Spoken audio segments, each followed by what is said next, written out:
Assalamualaikum warahmatullahi wabarakatuh. Perkenalkan, nama saya Razlan dengan NIM 22303007. Saya akan membahas dua topik. Yang pertama, tujuan manajemen keuangan dalam memaksimalkan nilai perusahaan. Yang kedua, sumber-sumber pendanaan perusahaan internal dan eksternal. Memaksimalkan nilai perusahaan. Tujuan utama manajemen keuangan memperbesar nilai perusahaan menjadi tujuan utama dalam manajemen keuangan. Hal ini sejalan dengan peningkatan nilai perusahaan sebagai parameter objektif diakui publik dan berorientasi pada kelangsungan hidup perusahaan. Memaksimalkan nilai perusahaan berarti meningkatkan nilai perusahaan secara keseluruhan, baik dalam jangka pendek maupun jangka panjang. Nilai perusahaan ini dapat diukur dengan berbagai indikator seperti harga saham, laba, dividen, arus kas, aset, reputasi. Pembahasan kedua, sumber-sumber pendanaan perusahaan internal dan eksternal. Perusahaan membutuhkan modal untuk membiayai operasinya, berinvestasi, dan berkembang. Modal ini dapat diperoleh dari berbagai sumber, yang secara umum dapat dikategorikan menjadi dua, yaitu sumber pendanaan internal. Sumber pendanaan internal berasal dari dalam perusahaan itu sendiri. Sumber pendanaan ini tidak melibatkan pihak luar dan biasanya lebih murah dibandingkan sumber pendanaan eksternal.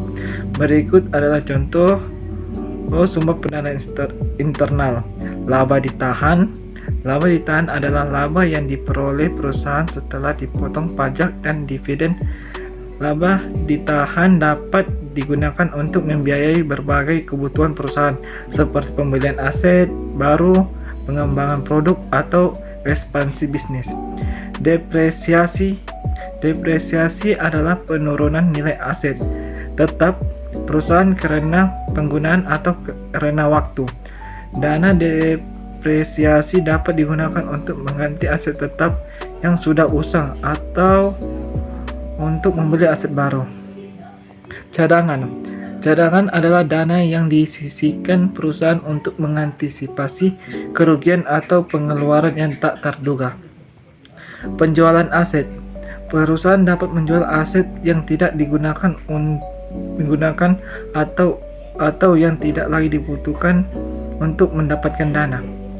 Sumber dana eksternal. Sumber pendanaan eksternal berasal dari pihak luar perusahaan. Sumber pendanaan ini biasanya lebih mahal dibandingkan sumber pendanaan internal, tetapi dapat memberikan perusahaan akses ke modal yang lebih besar. Berikut adalah beberapa contoh sumber pendanaan internal. Yang pertama, utang. Utang adalah dana yang dipinjam perusahaan dari pihak lain seperti bank, investor, atau lembaga keuangan lainnya. Utang harus dibayar kembali dengan bunga. Emisi saham. Emisi saham adalah proses penawaran saham dan kepada publik untuk mendapatkan dana. Pemegang saham memiliki hak atas kepemilikan dan laba perusahaan.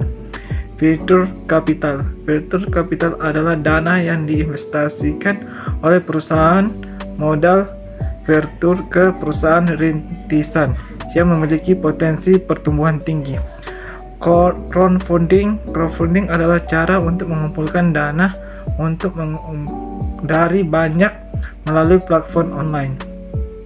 Pemilihan sumber dana yang tepat sangat penting bagi perusahaan. Perusahaan harus mempertimbangkan berbagai faktor seperti kebutuhan modal, biaya pendanaan, struktur modal, dan tingkat risiko yang dapat ditoleransi.